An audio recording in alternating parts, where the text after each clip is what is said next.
নমস্কার বন্ধুরা, আজকে আমরা বানিয়েছি সয়াবিনের মুইঠা। আর নিরামিষ দিনের জন্য এটা একটা পারফেক্ট রেসিপি। আপনারা এভাবে বাড়িতে বানিয়ে খাবেন, খুবই ভালো হয়। বানানো খুবই সহজ, আর ঘরে থাকা সামান্য কিছু উপকরণ দিয়ে খুব সহজেই বানিয়ে নেওয়া যায়। অনেক সময় এরকম হয় নিরামিষ দিনে কিছুই খেতে ভালো লাগে না, তখন আপনারা যদি এভাবে সয়াবিনের মুইঠাটা বানিয়ে খান খুবই ভালো লাগবে। আর কাউকে বানিয়ে দিলে বুঝতেই পারবে না যে এটা কি দিয়ে বানানো, এতটাই টেস্টি হয়। এভাবে আপনারা বানিয়ে খান, আশা করছি খুবই ভালো লাগবে। সবার প্রথমে গ্যাসে একটা কড়াই বসিয়েছি, এখন দিয়ে দেব জল। জলের মধ্যে দিয়ে দেব সামান্য লবণ। আর এখানে 100 গ্রাম সয়াবিন নিয়েছি, এগুলো জলে দিয়ে দেব। এবার নেড়ে দেব। এখন ঢেকে এগুলোকে সেদ্ধ করে নেব। 5 মিনিট সয়াবিনগুলোকে ভালো করে সেদ্ধ করে নিয়েছি, এখন ঢাকনাটা খুলে নেব। এখন সয়াবিনগুলোকে জল থেকে তুলে নেব। এখন সয়াবিনগুলোকে ঠান্ডা জল দিয়ে ভালো করে ধুয়ে নেব। সয়াবিনগুলোকে ঠান্ডা করে নিয়েছি, এখন এর জলটা চিপে মিক্সিং জারে নিয়ে নেব। ভালো করে চিপে নিতে হবে যেন জলটা না থাকে। এবার ঢাকনাটা লাগিয়ে মিক্সিং জারে সয়াবিনগুলোকে বেটে নেব। এখন সয়াবিনগুলোকে বের করে নেব।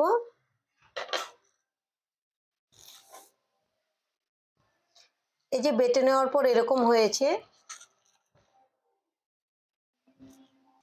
এবার এর মধ্যে দিয়ে দেব আদা আর কাঁচা লঙ্কা বাটা, অল্প একটু দিয়ে দেব লবণ। আমি সয়াবিন সেদ্ধ করার সময় লবণ দিয়েছিলাম, তবে সেদ্ধ করার পর তো চলে গেছে জলের সঙ্গে। দিয়ে দেব হলুদের গুঁড়ো, দিয়ে দিচ্ছি ঝাল লঙ্কার গুঁড়ো, আর দিয়ে দেব জিরে গুঁড়ো, আর নিয়েছি ধনে গুঁড়ো। এবার এখানে নিয়েছি 1 চামচ বেসন। এখন আমি সবকিছু একসঙ্গে মেখে নেব। যদি বেসনটা লাগে তাহলে আরো মেশাবো। আমি প্রথমে মেখে দেখে নিচ্ছি। আর একটু বেসন লাগবে।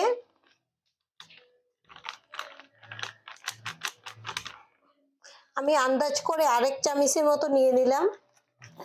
এবার আমি খুব ভালো করে মেখে নেব। বেসনটা দিয়ে মাখলে এটা বাইন্ডিং এর কাজ করবে, আর যখন ভাজবেন একটুকু ভাঙবে না। আপনারা চাইলে এখানে ময়দাটাও দিতে পারেন বেসনের বদলে। আমি সবকিছু খুব ভালো করে মেখে নিয়েছি, এবার শেপটা দেব। আমি হাত ধুয়ে হাতে একটু সাদা তেল লাগিয়ে নিচ্ছি। এবার আমি শেপ দিয়ে নেব। শেপটা আপনারা আপনাদের পছন্দ অনুযায়ী ছোট বড় করে দিয়ে দিতে পারবেন।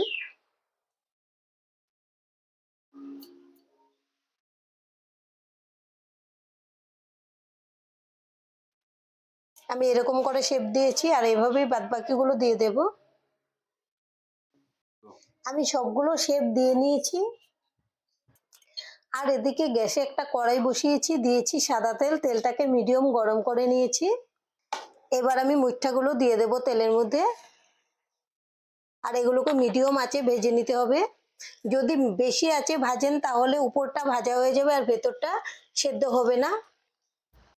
আমি সবগুলো একসঙ্গে দিয়ে দিলাম। এবার কড়াইটাকে একটু নেড়ে দেবো এভাবে।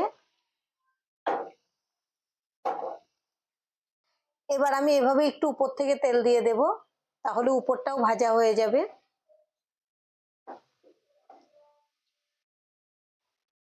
আমি কিন্তু সঙ্গে সঙ্গে একটুকু নাড়াচাড়া করিনি, 2 মিনিট পর এভাবে তেলটা দিয়ে দিচ্ছি। এখন আমি উল্টে দেব, আর সুন্দর করে উল্টে পাল্টে ঘুরিয়ে ঘুরিয়ে সব দিক থেকে ভেজে নেব।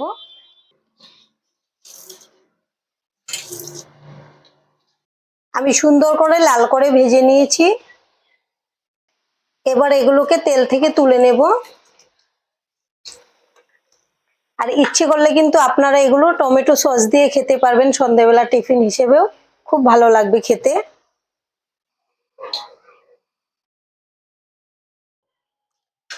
গ্যাসে আরেকটা কড়াই বসিয়ে দিলাম, আর আমি যে মুইঠা ভেজেছি এখান থেকেই আমি তেল দিয়ে দিচ্ছি।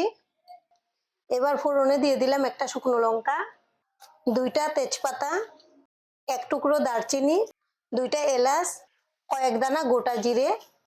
এবার এগুলোকে একটা মিষ্টি সেন্ট বের হওয়া পর্যন্ত ভেজে নেব। আমাদের ফোড়নটা ভাজা হয়ে গিয়েছে। এবার আমি এখানে নিয়েছি 2টা টমেটো পেস্ট করে, এটা দিয়ে দেব।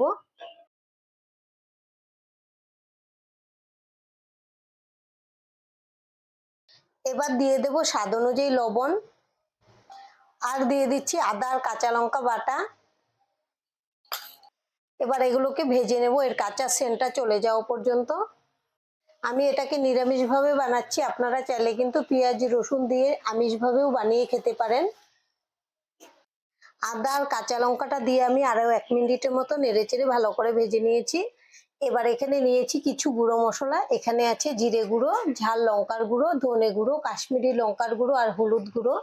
ঝালটা আপনারা আপনাদের স্বাদ অনুযায়ী কমিয়ে বাড়িয়ে নিতে পারবেন। একটু জল দিয়ে দেব, তাহলে মশলাটা ভাজতে গেলে লাগবে না। আর ইচ্ছে করলে এটাকে জল দিয়ে গুলিয়েও দিতে পারেন। এবার মশলা খুব ভালো করে কষিয়ে নেব। আমি মশলা দিয়ে আরো 4-5 মিনিটের মতো খুব ভালো করে কষিয়ে নিয়েছি, তেলও ছেড়ে দিয়েছে। এবার মিক্সিং জারটা ধুয়ে একটু জল দিয়ে দেব। আপনারা চাইলে এখানে আলু ভেজেও দিয়ে দিতে পারেন, তবে আজকে আমি শুধু গ্রেভি দিয়েই করছি। এবার ঝোলটাকে ফুটিয়ে নেব। নিরামিষ দিনের জন্য এটা একটা পারফেক্ট রেসিপি। আপনারা অনেক সময় ভাবতে পারেন নিরামিষ দিনে কি রান্না করব, এইভাবে সয়াবিনের মুইঠাটা বানিয়ে খাবেন, খুবই ভালো হয়। আমি ঝোলটাকে খুব ভালো করে বলক তুলে নিয়েছি। এখন মুইঠাগুলো দিয়ে দেব। আর আমাদের আজকে রেসিপিটা দেখার পর যদি আপনাদের ভালো লাগে একটা লাইক অবশ্যই দিয়ে দেবেন। আপনাদের একটা লাইক আমাদেরকে অনেক উৎসাহ দেয় নতুন নতুন ভিডিও বানাতে। আর আমাদের পাশে থেকে চ্যানেলটিকে সাবস্ক্রাইব করে নেওয়ার জন্য অনুরোধ রইল। আর এই রান্নাটা করে আপনারা ভাত, রুটি, পরোটা সবকিছুর সঙ্গেই পরিবেশন করতে পারবেন, সবকিছুর সঙ্গেই দারুণ মানায়। আমি মুইঠাগুলোকে আরো 8 মিনিটের মতো জাল করে নিয়েছি, অনেকটাই ফুলে বড় বড় হয়ে গিয়েছে। যেহেতু নিরামিষ রান্না করছি, একটু চিনি দিলে কিন্তু খুব ভালো টেস্ট আসবে, তাই আমি অল্প চিনি দিয়ে দিচ্ছি। আপনারা যদি পছন্দ না করেন এটা বাদ দিয়েও করে নিতে পারেন। এখন দিয়ে দেব গরম মশলার গুঁড়ো। আর এখানে নিয়েছি 1/2 চামচ ঘি। ঘিটা দিলে কিন্তু খুব ভালো লাগবে নিরামিষ রান্নাতে। এভাবে আপনারা বাড়িতে বানিয়ে পরিবেশন করুন, আশা করছি বাচ্চা থেকে বড় সকলেই ভীষণ পছন্দ করবে। আর আজকের ভিডিওটা এখানেই শেষ করব। সবাই ভালো থাকবেন, সুস্থ থাকবেন। সম্পূর্ণ ভিডিও দেখার জন্য অসংখ্য ধন্যবাদ।